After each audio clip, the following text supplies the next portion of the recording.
Ótimo. Então, pessoal, mais uma vez, boa noite. É uma alegria imensa para a Lídia contar com a presença de vocês aqui nesse sábado à noite, para a gente falar de imunologia e hoje mais especificadamente sobre neuroimunologia, né? Alguns avisos iniciais, as perguntas elas podem ser enviadas no chat. A minha colega Lohane vai lê-las ao final. E também fiquem atentos à lista de presença. Nós teremos um certificado e para que vocês garantam esse certificado, vocês precisam assinar essa lista de presença. Então fiquem atentos ao chat, que ela também vai ser enviada por lá. Hoje o nosso Cinemuno vai falar um pouco sobre o filme, né, os aspectos imunológicos do filme 100 metros. Ele é um filme que aborda aí a história do Ramon, que recebe diagnóstico de esclerose múltipla, e a partir disso ele começa a questionar os próprios limites, né, do seu corpo ao decidir participar do torneio de Ironman.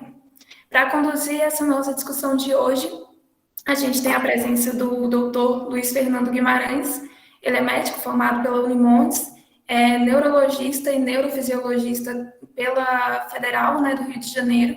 Ele tem aperfeiçoamento na área de neuroimunologia por Harvard e também é membro da Sociedade Brasileira de Neurofisiologia Clínica. Eu passo a palavra a você, doutor. Fique à vontade para iniciar a discussão. Tá. Só uma correção. Eu fiz neuro no Hospital Federal dos Servidores do Rio de Janeiro. Tá? O mestrado, eu sou mestrando na Universidade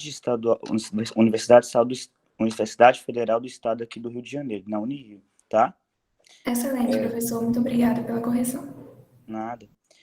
Então, pessoal, o filme, eu acho que como tem 95% de pontos positivos para 98%, eu vou falar sobre os pontos negativos primeiro, para deixar aqui. Todo filme ele tem aquele ponto, né, de trazer para si o ponto mais dramático de uma questão.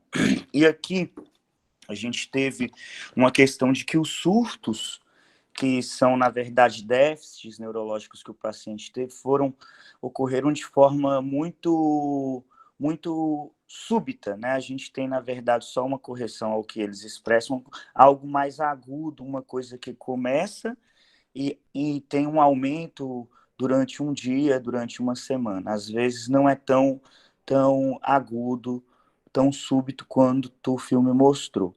Mas a gente tem também nos pacientes que têm esclerose múltipla, que é uma coisa que chama fenômeno de Uthoff, que seria um déficit súbito que acontece por alterações ambientais.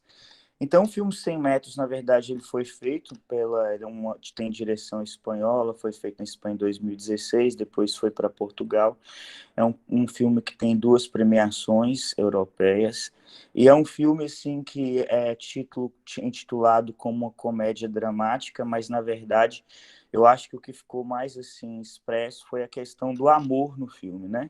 E como isso é importante até para os pacientes. Então, tudo começa quando o protagonista ele fala um dia à noite com sua esposa: eu tive um formigamento hoje, né? Algo que foi super despercebido, e logo em seguida, no dia seguinte, ele acorda com dificuldade de se expressar e tudo, começa a fazer um exame que chama potencial evocado visual, que é um exame que acaba fazendo análise da via óptica, né? O nervo óptico na esclerose múltipla é um nervo que comumente é afetado, né, afetam os pacientes em diferentes proporções. E, assim, o que eu achei interessante foi que o filme ele foi tão técnico, porque colocou a questão do paciente fazer o exame de punção lombar, que é um exame muito importante para o paciente com esclerose múltipla, né? Esse exame de punção lombar, na verdade, ele tem o objetivo de fazer uma análise de uma banda oligoclonal. Banda óligo pouco, clone, um clone único, que é formado, que na verdade nada mais é do que uma proteína, do que um anticorpo contra a mielina do sistema nervoso central. E a gente tem esse exame, que é um exame importante. Ele não é um exame obrigatório, mas é um exame, até porque ele não é específico da esclerose múltipla, mas é um exame que auxilia a gente, cada caso é um caso, né? Eu digo até porque, como tem alguns pacientes aqui também estão entendendo isso, quase todos se submeteram, talvez alguns não, mas ele não define completamente. Ele é muito mais importante na forma primária para a gente, né? Então, é um exame que a gente coleta do líquor, que é o líquor da coluna que, na verdade, tem contato com o cérebro. A gente coleta, faz análise dessa proteína e identifica, será que essa proteína ela só está presente no sistema nervoso central? Ou seja, eu tenho uma produção intratecal específica de imunoglobulina ali, de proteína, então seria uma doença do sistema nervoso central. Esse que é o objetivo, então, dessa punção licórica. E afastar outras doenças, né? Aqui é quando ele recebe o comunicado da médica e como isso é muito importante, né? Às vezes a gente tem um paciente que ele pode ter vários, as pessoas são diferentes e cada um reage de uma forma. Algumas pessoas no início elas têm uma dificuldade de aceitar, vão procurar outros profissionais e também nem se trata disso, né? Se trata da confiabilidade, né? Uma doença que é relativamente rara, não vou dizer que ela é muito rara, né? Tem uma incidência relativa aqui mais ou menos de 15 por 100 mil pessoas no Brasil, então é rara, mas ao mesmo tempo meio termo. E é uma patologia que na verdade, tem muitas questões psíquicas envolvidas, muitas questões emocionais. Então, assim, desde o comunicado do paciente que ele pode ter a doença, levar o paciente à investigação da doença, tentar conduzir o paciente junto com você, entender todos os termos que você usa, porque a partir daquele momento o seu paciente e você, eles se tornam cúmplices. Cúmplices por quê? Porque você, a partir daquele momento, você tem que dividir com ele os pensamentos dele sobre o que ele está passando, sobre o que ele está sentindo, sobre todas as sensações que não são comprovadas. Eu vou falar que minha mão está formigando, às vezes eu não consigo comprovar isso por um exame. Então, é muito importante você tentar mostrar ao paciente sobre os sintomas ansiosos e depressivos, o quanto isso pode influenciar a percepção dele, né, e o quanto isso pode influenciar a conduta do médico. Um paciente, às vezes, pode ter um sintoma que advém realmente de um sintoma ansioso, e isso pode interferir, às vezes, na sua abordagem ao longo do tempo, né? É uma patologia, então, que você tem que esclarecer em seu paciente. E, às vezes, o paciente, por preocupação, ele sente, de fato, uma mão formigando, alguma coisa acontecendo, porque, de fato, é assim também que se procede, até no contexto da ansiedade. Então, a gente tem que tentar sempre esclarecer, deixar o mais preto no branco possível em relação ao seu vínculo com o paciente, né? Você vai ter um paciente que tem um espectro muito grande, a esclerose múltipla existem formas benignas, intermediárias, é um espectro em relação à evolução clínica, né? Então, isso é muito importante. Hoje aqui eu trabalho, esse trabalho que eu faço aqui no Hospital Federal de Servidores, nós hoje somos um centro, talvez, um dos maiores que tem aqui no estado do Rio de Janeiro, né? Eu faço meu mestrado na área de neuroimunologia, né? E são pacientes que, na verdade, outras patologias, de duas outras patologias que fazem diagnóstico diferencial com a esclerose múltipla. E esse momento do comunicar o paciente da patologia tem um tempo, porque a gente tem uma investigação muito grande antes para poder excluir outras patologias. Esse aqui no filme foi esse momento. Aqui, a gente tem a esposa dele aplicando uma droga modificadora de doença, né? E é tão interessante isso. Ela aplica a injeção a primeira vez nele, né? Como que o cuidado, como que o amor... Gente, esse filme, para mim, se você não saiu entendendo sobre o que é o amor, sobre o que é o preciso do cuidado, eu fiquei até emocionado, fico até emocionado de falar, porque eu tenho contato com os pacientes e eu sei o que eles passam, né? E assim, o quanto é importantíssimo, na verdade, todo esse acolhimento. A gente teve em 1993, né, que o FDA foi quando aprovou a primeira medicação, né, para esclerose múltipla, que foi uma interferona, foi o Rebif, né? Antigamente os pacientes eles recebiam apenas pulsoterapia e ACTH, então eram tratamentos rudimentares que não modificavam a evolução da doença, apenas amenizavam os sintomas do surto, né? Claro que tudo isso que eu falo hoje é a verdade da luz desse momento, né? Isso pode, na verdade, ser uma frase melhor esclarecida depois, tá? Porque eu digo porque antigamente pensava-se do corticoide ter uma questão na progressão da doença, na evolução da doença, e não na progressão. Então, depois percebeu-se que, na verdade, ele apenas amenizava os surtos e fazia com que eles se resolvessem mais rápido. Aqui, provavelmente, ela estava aplicando uma interferona, que é uma medicação subcutânea, eu digo isso intuitivamente. Por quê? Porque aqui no Brasil nós temos muito problemas com o PCDT, que é o Protocolo Clínico de Diretriz Terapêutica, que é um protocolo que ele mais manda no médico do que o médico tem a liberdade com o paciente de decidir sobre as medicações. Quem está aqui presente dos meus pacientes sabe o que passa para poder liberar uma medicação, né? É difícil, mesmo estando dentro do protocolo de diretriz clínica e terapêutica, né? É muito difícil isso acontecer porque eles querem pormenorizar tudo, são medicações de alto custo, medicações que devem ser responsavelmente usadas, não pode ser qualquer médico que pode prescrever. Um neuro, de uma forma geral, não são todos também que têm segurança, tem que ter um conhecimento específico aprofundado, porque nós estamos falando de imunologia. Imunologia não é para qualquer um, vocês que estão aqui fazendo esse trabalho têm que saber disso. Imunologia é uma parte muito difícil da ciência, né, biológica, talvez a mais difícil e talvez a também que mais vai abrir caminho para absolutamente quase tudo de revolucionário que a gente vai ter em relação à questão terapêutica, medicamentosa e farmacológica, né? Aqui é ele no centro de reabilitação e como é importante, né, a gente promover os estímulos periféricos para poder manter aquele neurônio com patente em relação à sinapse, não deixar que aquela desmielinização ela afete o paciente. Então, a parte da fisioterapia, o profissional é um profissional extremamente importante, né? O paciente ele tem que ter um acompanhamento com o personal, a atividade física é extremamente recomendável. E aqui é um momento do filme que eu acho interessante, né? Deixa eu ver se eu tenho até aqui esse personagem, né? Como que ele contrasta exatamente esse aqui? Como ele é pessimista, já numa cadeira de roda, né?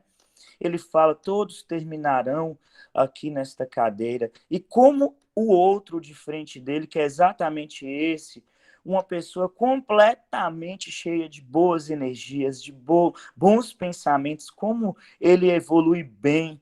E o próprio personagem, depois, quando vê o amigo já em outro ausente, começa a confrontar esse indivíduo aqui, que é um sujeito que precisava talvez de uma assistência psicológica maior, porque são questões, né? Quem não tem problema na vida, algum problema tem. Eu sempre falo isso para todo mundo, né? E isso vale para mim, para qualquer pessoa. Agora, como ele conseguiu internalizar a parte positiva de tudo e como ele conseguiu lutar contra a patologia, como ele conseguiu ser maior do que a esclerose múltipla. Aqui foram os momentos de tristeza que ele viveu. Gente, eu não sei porque quase tudo que eu tirei print ficou aparecendo isso aqui, tá? Não sei por quê. Pode ser porque quando eu comecei a salvar, eu não tirei a parte de cima e ficou no lugar errado. Vocês me perdoem, tá? Mas aqui, como ele sofrendo, né? Com a questão do que pode acontecer com ele, como vai ser a evolução dele. E como isso é triste, né?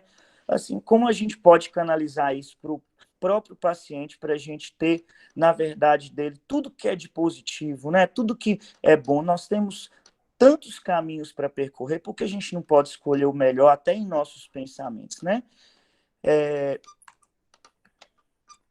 Vamos lá, passando. Ok. Aqui é ele começando a fazer atividade aeróbica, ele chegou a fazer uma aula de dança, e aqui é o amigo dele entediado que ele estava fazendo uma coisa que ele não queria, que era um exercício, uma atividade aeróbica numa academia. Como isso é interessante, né? Sempre me perguntam em relação à atividade física, né, e a esclerose múltipla, porque o paciente, em sua maioria, ele sofre muito com a fadiga, né? E assim, a fadiga, eu estou cansado. Imagina eu falar assim para você, Luane, ou para o professor Valdemar, ó, eu estou cansado. Gente, eu posso estar cansado, pode ser uma questão psicológica minha, porque eu estou cansado da vida, porque eu estou depressivo e a própria depressão dá sintomas parecidos com a fadiga, né? Ou eu posso estar cansado porque eu de fato estou cansado, porque eu tenho uma patologia que me gera uma fadiga, né? Então, nesse sentido, eu tenho que conseguir entender como a atividade aeróbica ela vai melhorar todos esses sintomas, né, como um todo, e vai melhorar a sua disposição, vai te dar mais reserva metabólica. Então, é uma forma muito positiva de a gente combater a evolução da doença. Então, a gente tem que indicar para o paciente fazer atividade física, fazer atividade aeróbica. Isso é uma coisa muito produtiva. Sem contar que a própria atividade aeróbica, ela libera endorfinas, a serotonina, então a gente vai ter uma melhora muito importante em relação a isso.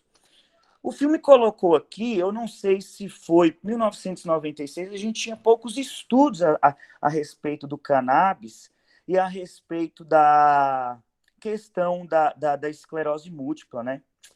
E aí, mas já tinha já. O cannabis, na verdade, é uma medicação que, em minha opinião, é uma medicação que tem um grande potencial, mas ela deve ser muito pormenorizada, porque ao mesmo tempo que ela tem aspectos que geram um certo preconceito, aspectos que geram um certo desconhecimento, como toda medicação, ela não pode deixar de ter também as suas contraindicações. Então, neste ponto, a gente tem que pormenorizar para cada caso clínico, para cada pessoa e tentar melhorar, na verdade, o que pode dizer sim e não ao cannabis, né, a maconha. E era um paciente que fumava maconha. Hoje nós temos estudos que a maconha intranasal, a injetável, ela tem uma melhora, na verdade, na fadiga do paciente. Uma melhora ainda um pouco duvidável, mas um pouco acima de quem não usa, do grupo placebo. Alguém quer fazer alguma pergunta? Ok. Aqui é ele fazendo atividade física, na verdade, como o pai, o sogro dele, né, começou a incentivar, começou a plantar a horta. Ele pode falar, Karina? Karina, você pode fechar, por gentileza, o seu áudio? Karina? Karina. Obrigado, Karina. Então, aqui é ele, na verdade, fazendo atividades que envolviam destreza, né? A destreza é muito importante o paciente, na verdade, fazer todo o processo fisioterápico. Karina, você pode, por gentileza, fechar o áudio? Agradeço. Então, a gente tem o paciente aqui com atividades que envolvem destreza, ele está, na verdade, desenvolvendo atividades cerebelares, né? Isso também é importante, né? O paciente ele tem que estar o tempo inteiro proativo no seu processo de tratamento. Aqui ele fazendo natação, e aí tem a ressalva da natação, né? As atividades, a hidroginástica, de uma forma geral, a hidroginástica a gente teve aqui na UFRJ, aí eu falo de uma forma mais tranquila, né, essa questão da hidroginástica e como as atividades aquáticas, elas são importantes para um ponto cognitivo, né? Aqui a gente está com a colega também, que é da área de saúde mental, e assim, como a hidroginástica tem mostrado de dois pontos de vistas, cognitivo e metabólico, como são importantes e de humor. Primeiro, porque é uma das atividades que mais libera endorfinas, né? As atividades aeróbicas de corrida também liberam, mas a atividade aquática não tem tanto impacto, então acaba tendo uma questão ortopédica muito mais importante no sentido de não ter piora daquele paciente em relação a questões ortopédicas por conta da falta do impacto. A gente tem uma melhora cognitiva. Ratos aqui na UFRJ colocaram tanto para poder ficar girando, andando naquela rodinha, ou para nadar. Os ratos que desempenhavam atividades aquáticas, eles tinham um nível de HDL, uma cognição, um nível de resolução, de pegar um queijo, colocar no lugar, tirar um queijo daquele ponto, muito mais importante do que os que fizeram outras atividades. E aqui o amor, né? O amor, como o amor é importante, né? Como o amor é importante na vida da gente, gente. O amor, ele é capaz de tudo. O amor é o melhor remédio. Não existe nenhum remédio que a gente dê para alguém que consiga, na verdade, ter uma resolução, uma eficácia maior do que o amor, né? Então, a gente tem que andar, não é apaixonado não, né? Porque paixão, às vezes, a gente perde um pouco a cabeça, mas o amor, eu vou te contar, é capaz de mudar. Não estou apaixonado não, tá? Mas, realmente, o paciente que sente o amor do outro, né, que sente alguém querendo caminhar junto com ele, é um paciente que, na verdade, ele tem tudo, né? Então, assim, e não é só o paciente, somos nós como humanos, né? A gente precisa muito de amor e de todos os amores, né? Não é só esse amor aqui. E aqui a gente tem um contraste, né? Eu não sei se alguém teve vontade de dar um soco na cara da chefe dele, está perdoado, isso passa, foi só pensamento. Mas, assim, nesse momento é quando ele faz um comunicado, e às vezes o paciente tem um certo receio de dizer o que ele tem, com medo de ser julgado, e ele disse lá no serviço, e ela falou, eu não vou te dar assistência, não vou fazer não sei o que lá, se você quiser, você peça demissão. Bem, primeiramente, que ignorância, né? A gente tem vários tipos de evolução da patologia. E segundo, né, assim, como é importante o trabalho para a vida nossa, principalmente para o paciente que tem esclerose múltipla, porque é uma coisa assim que talvez transpareça algo rude, bruto, grosseiro que eu vou falar, né? Mas a cabeça vazia, oficina do encardido, né? Então, assim, como trabalhar, ele enobrece, né? Então, como é bom a gente trabalhar, como é bom a gente se sentir útil, né? Claro que cada caso é um caso, a gente às vezes tem nossas limitações e nós não conseguimos, né? A gente tem que entender essas diferenças, mas como é importante isso? Então, é um ponto que o paciente com esclerose múltipla ele tende a enfrentar e é uma realidade e que ele tem que enfrentar junto com um apoio psicológico, com o médico, e ter uma conversa clara mesmo dentro do ambiente de trabalho. Aqui nós temos um momento que ele teve um surto, né? Aí eu faço uma crítica ao filme, porque o filme ele coloca o surto quase sempre como se fosse algo súbito, mas na verdade o surto ele é agudo, ele começa, ele progride, tem que ter pelo menos 24 horas de permanência daquele déficit neurológico, geralmente ele pode progredir num período, geral, a maior parte das vezes de uma semana. Se o paciente tem um outro surto, a diferença dele tem que ser considerada para um novo surto com um período de um mês. Então, um paciente que dentro de um mês faz vários sintomas, a gente acaba considerando ele apenas como um surto. E aqui ele faz um surto como se fosse uma paraparesia. É muito difícil, sabe? Não é impossível o paciente ter uma paraparesia, né? Que é os dois membros do corpo ficarem paralisados. Mas, geralmente, o déficit é muito focal, porque a fisiopatologia é uma lesão desmielinizante em um ponto, então ela não vai conseguir, às vezes, a não ser que pegue um ponto medular um pouco mais disperso, mas não é o característico isso, tá bom? Mas acontece sim. Aqui ele fazendo a reabilitação, né? E o quanto que essa questão da reabilitação envolvendo a água é importante. E aí ele começa a natação. Gente, se você for fazer, você que é paciente, que está assistindo a aula, né? Você quer fazer natação, não vai fazer sem supervisão. Você tem que fazer com supervisão. Tem que ter alguém sob responsabilidade de você. É muito importante isso. Aquele fazendo ciclismo. Então, o filme ele foi maravilhoso em relação a reforçar o ponto da atividade aeróbica na melhora do paciente. E agora, esse momento aqui, né? que é outro momento também do amor, né? Eu tô falando, eu chego a encher o olho d'água aqui. Como é importante o amor, a família está presente, a família apoiar, a família tá ali, né? A família levar essa essa sensação de desafio que vamos vencer todos juntos. E como isso foi vencido no filme. E, para finalizar, né, como o próprio filme finaliza, né, tá aqui, ó, professor Valdemar, o mais importante do filme, como o amor, ele consegue vencer barreiras e a empatia que você leva ao outro, ele consegue, na verdade, gerar um sintoma de melhora, né? Como nós estamos sob também domínio do sentimento do outro que nós amamos e como isso é importante. Então, é uma história baseada em fatos reais e ele ganhou várias maratonas e medalhas olímpicas e tudo, e ele conseguiu, na verdade, vencer. Ele é a história de um homem que, na verdade, escutou vários nãos e ele mostrou, na verdade, que ele venceu. Então, nós temos milhões de pacientes, de milhões não, mas muitos, milhares de pacientes com esclerose múltipla em todo o mundo.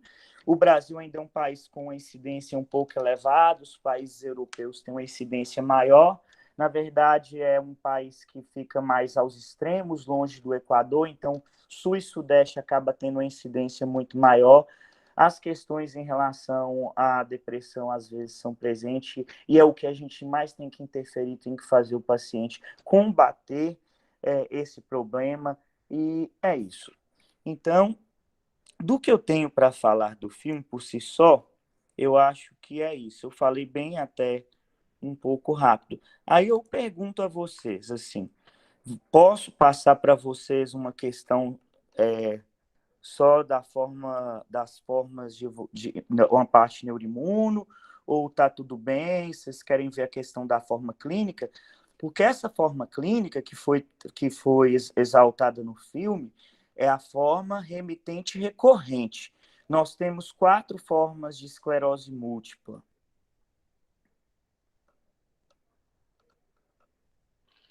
O que você acha, professor? Eu acho que pode passar sim, Luiz, mas eu acho que antes, talvez, se alguém quiser comentar o filme, né, dar uns minutinhos, eu queria fazer um comentário. Sim, por favor. Você falou tanto, né, em relação ao envolvimento da esposa dele, né, a ajuda que a esposa dele dá.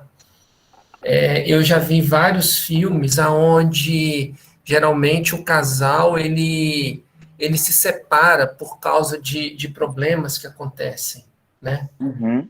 E esse filme eu não percebi isso, e sim a parceria, né, que a esposa tem em relação ao marido dela. Então isso é muito bonito. Outros filmes, né? Eu acho que esse filme, igual você falou no início, que é um filme educativo, ele é motivador, né? Porque o Ramon ele percebe uma dificuldade que ele tem e vai correr atrás para tentar superar isso, e ao invés dele escolher uma coisa mais tranquila, ele vai logo escolhendo um desafio desse tamanho, que é a utilização desses três esportes, né, na verdade.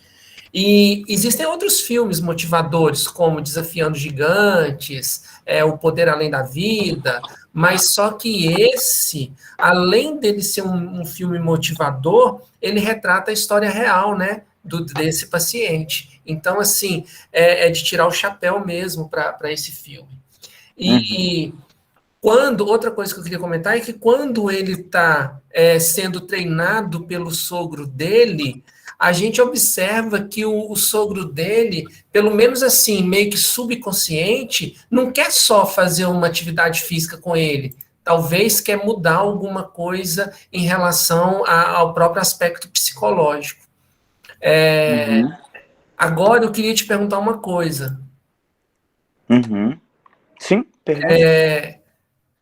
Lá na sua clínica, no seu atendimento, você tem, assim, ou nos seus estudos, É comum pacientes com esclerose múltipla apresentar outras doenças autoimunes em conjunto ou não?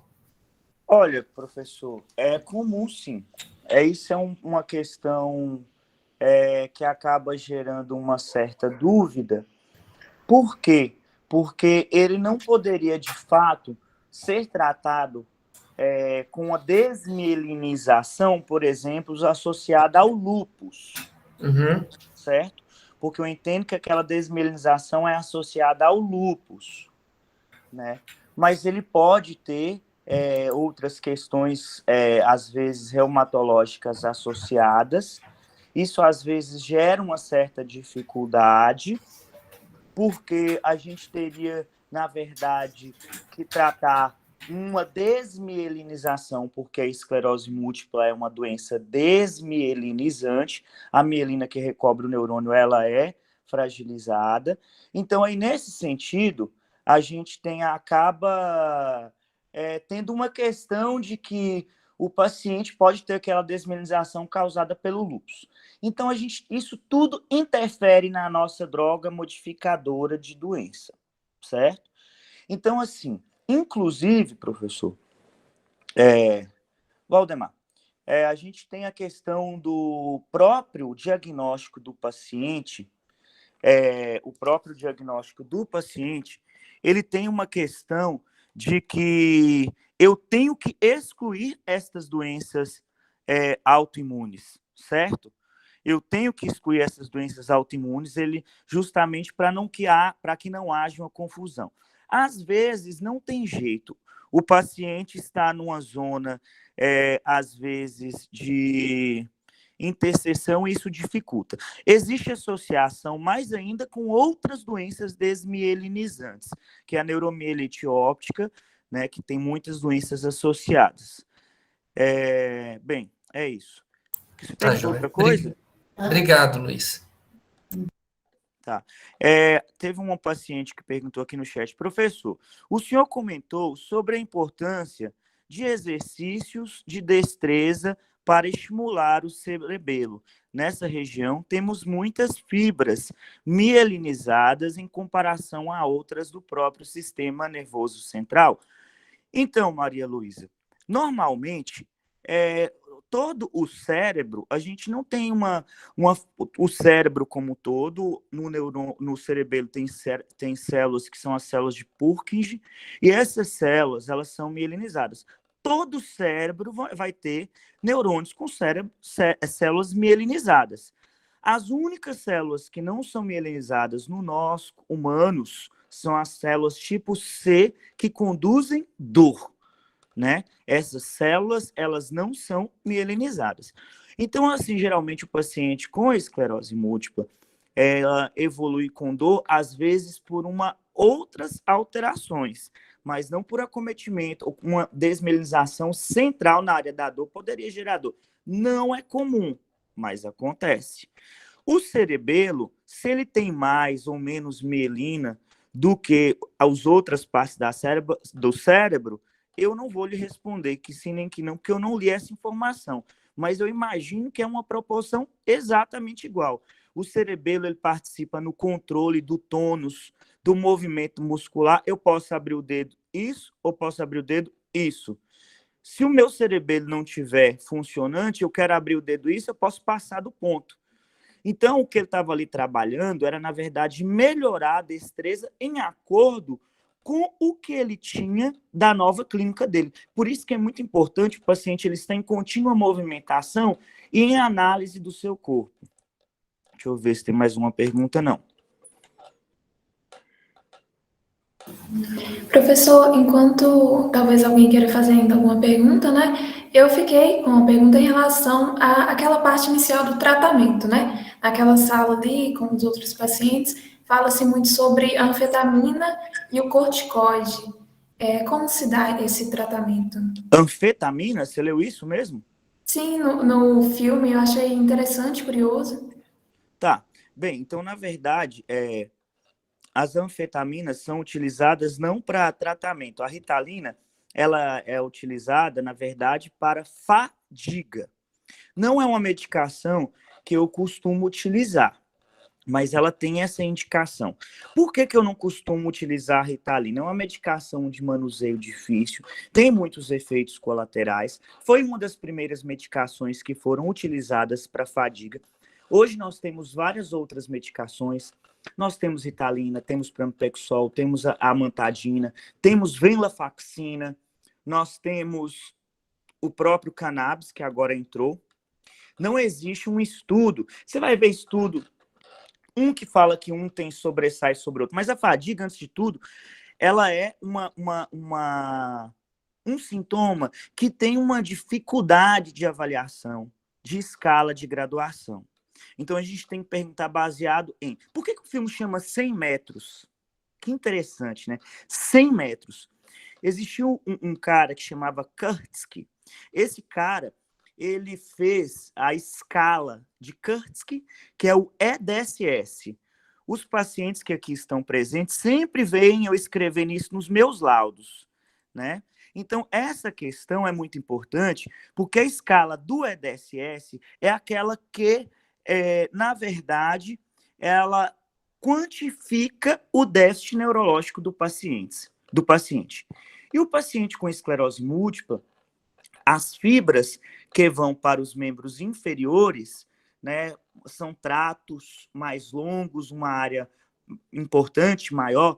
Essas fibras, elas são muito acometidas, e aí o paciente ele vai perdendo um pouco, pode perder um pouco a questão da deambulação, certo? Então, nesse sentido, o filme chama 100 metros. Eu não consigo andar 100 metros. Às vezes, um paciente que está andando bem, como está andando. Então, a gente tem na escala, esse ponto da escala, que são 6 itens que avalia a parte do cerebelo, função intestinal, função ocular, função de deambulação, que a gente fala que é função ambulatorial, função sensorial, visual, etc. Esses pontos, eles são analisados. Então, o filme chama 100 metros, provavelmente, em alusão a essa escala que fala sobre o andar. E é o receio do paciente, né? Mas, assim, hoje, graças a Deus, nós temos drogas extremamente importantes. 2016 já tinham drogas importantes. Você falando, foi você que falou dele naquela sala lá, naquela salinha com aqueles pacientes, né? O que estava fazendo? Existem drogas que são injetáveis, existem drogas que são orais, e existem drogas que a gente faz em infusão, certo? Ele estava numa sala de infusão, né? Hoje, nos servidores, nós temos a sala de infusão no próprio andar e tem a própria sala de infusão do hospital. Os pacientes, né, eles acabam todos eu marco os pacientes com esclerose todos junto um com o outro, não é para eles falarem mal de mim, não, é para eles trocarem informação, eles trocam informação, eles trocam experiência um com os outros, e eles levam aquilo que aconteceu ali, é maravilhoso, porque é uma troca de informação, e fica a crítica. Por que se eu sei que é uma doença que a questão psicológica influencia, por que eu tenho que pensar de uma forma negativa? Aí eu entro, mas espera aí. Existe um meme até para isso. Ah, você tá tão triste. Tem tanta coisa alegre que acontece por aí. Aí foi, a senhorita respondeu para a asmática. Gente, tem tanto ar, por que você sente falta de ar? Ou seja, a gente tem que entender que essas questões, e lidar com seriedade, né, com essas questões psicológicas. Por quê? Porque a gente tem que realmente entender que o paciente ele tem que encontrar um mecanismo dele de ter um pensamento voltado para algo positivo. E esse filme, para mim, ele trouxe tudo o que é alguém ter um pensamento voltado para o que é positivo, para o que é bom, para o que vai para frente, sabe?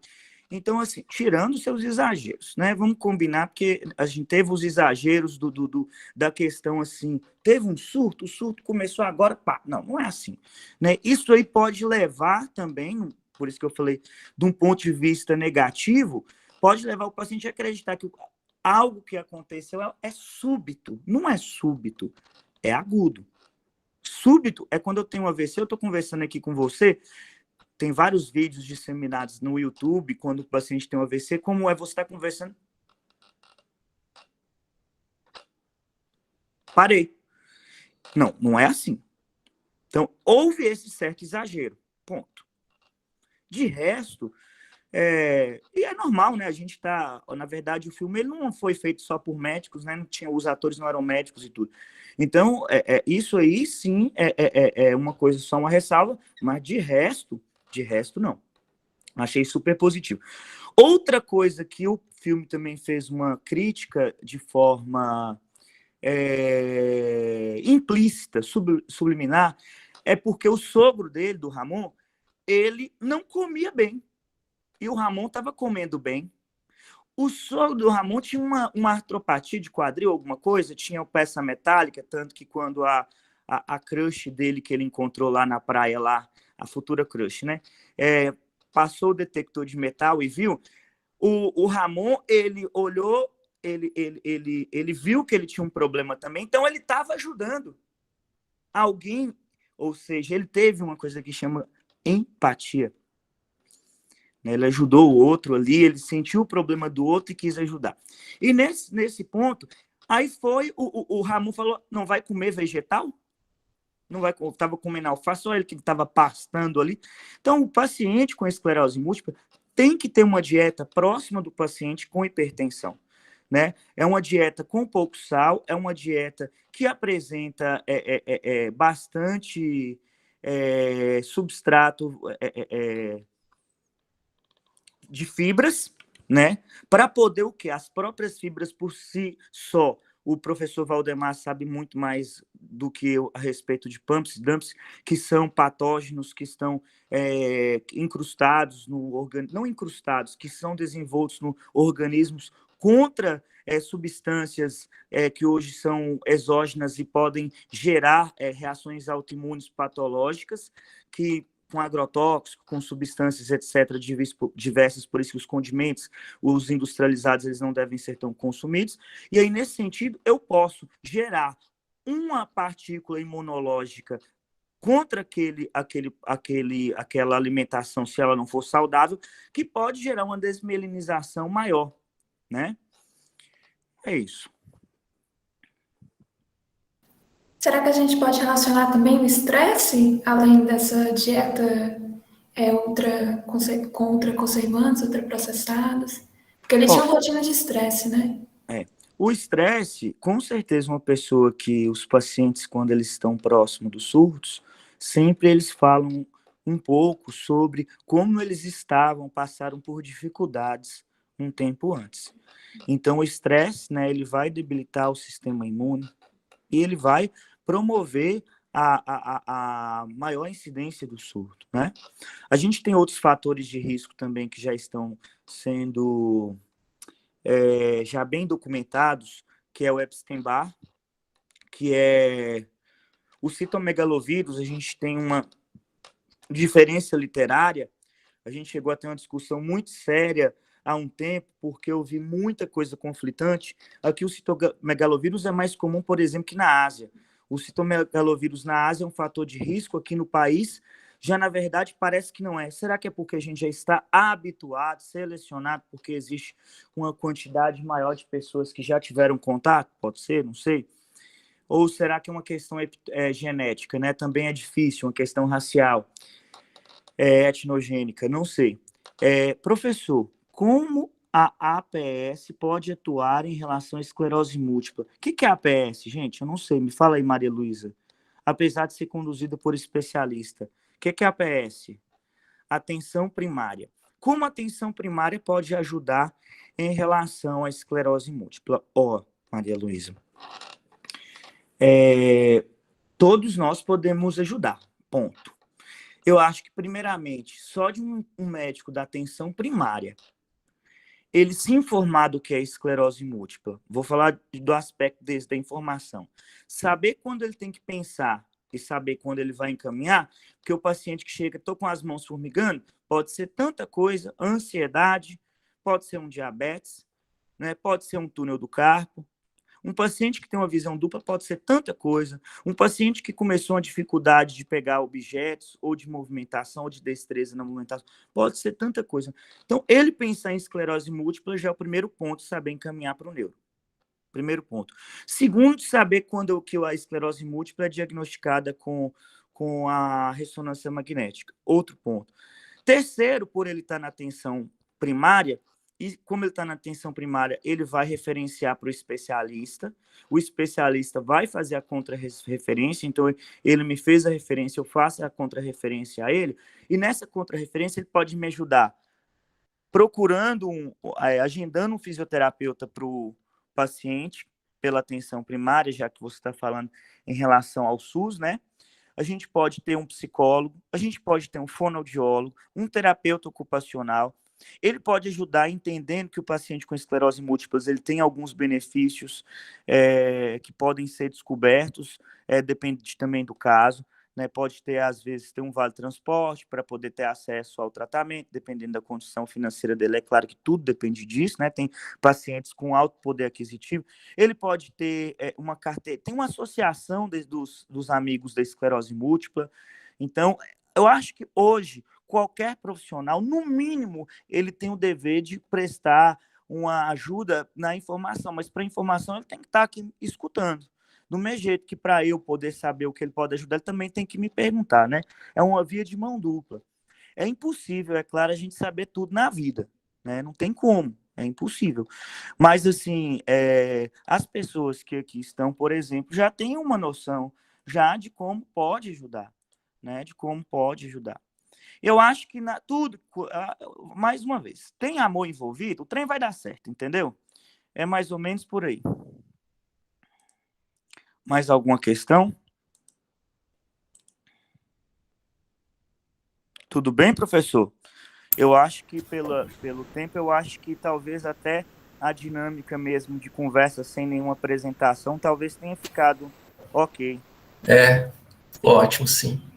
Eu vou só lhe apresentar aqui, professor, só para você ver, não vou apresentar nada, porque eu tenho realmente apresentações aqui, que começa da história da esclerose múltipla, não sei se dá para ver até aí, são 98 slides, tem todos os pontos. É óbvio que eu não vou massacrar ninguém, no sentido de falar isso, era só para prestar só essa satisfação, porque é a segunda vez que eu fui convidado e eu queria agradecer o convite seu. Eu fico muito lisonjeado de participar da Liga SUAS. Eu adoro imunologia, tá? Valdemar não me deu total na tutoria quando aliás, ele nem foi meu tutor. Na prova minha, corrigiu, nem me deu total não, tá? Tô logo falando. Mas mesmo assim, não fiquei traumatizado. Eu consegui, na verdade, gostar do mesmo jeito. Teve também a inspiração dele lá, né? Como uma pessoa que puxava a orelha da gente e colocava para ler o Abas, colocava para estudar, então só agradecimentos e coisas positivas. Beleza? Ô, Luiz, eu queria Oi. te agradecer por vários motivos, né? Por você ter aceito. Eu sei que você não tem muito tempo, você tem muita coisa para fazer, e a gente sabe que não basta só assistir ao filme, né? Tem que assistir, tem que verificar o que vai estar comentando aqui, tem que fazer associações. Então, assim, não é só o tempo disponível para assistir ao filme. Então, queria agradecer pela sua disponibilidade, por ter aceito. Queria te agradecer também por ter convidado outras pessoas, né? Tem aí colegas seus, tem aí pacientes. Eu acho que isso é muito importante também. Claro que para a Liga é importante, mas eu acho que o envolvimento de outras pessoas nesse assunto, né, de doença, no caso esclerose múltipla, é muito interessante também. E pela sua dinâmica de ter discutido o filme com muita excelência, né, que é isso que a gente está querendo aqui, tipo, tratar de um assunto importante como a esclerose múltipla, utilizando ferramentas mais descontraídas, né, e utilizando o filme, a gente acaba conseguindo isso. Então, muito obrigado mesmo. tá? Se precisar de qualquer coisa, a Liga de Imunologia das Doenças Infecciosas e Acadêmica e Autoimune está à sua disposição. Igualmente, pode chamar, que eu sempre estou aqui à disposição. Se quiser algum outro tema em relação à imunologia, a qualquer parte de neuro, eu estou à disposição, tá? Pode falar. E eu agradeço, e agradeço aos agradecimentos aqui do chat, aos meus pacientes que falaram, e aos meus colegas de trabalho também que presenciaram, e meus alunos, tá? Muito obrigado, tá? Bom sábado para nós. Vamos agora sabadar, por favor. Então, pessoal, só reforçando os agradecimentos, muito obrigada pela presença de todos, ao professor Luiz, foi de fato excelente, e é isso, vamos sabadar agora. Muito obrigada, pessoal.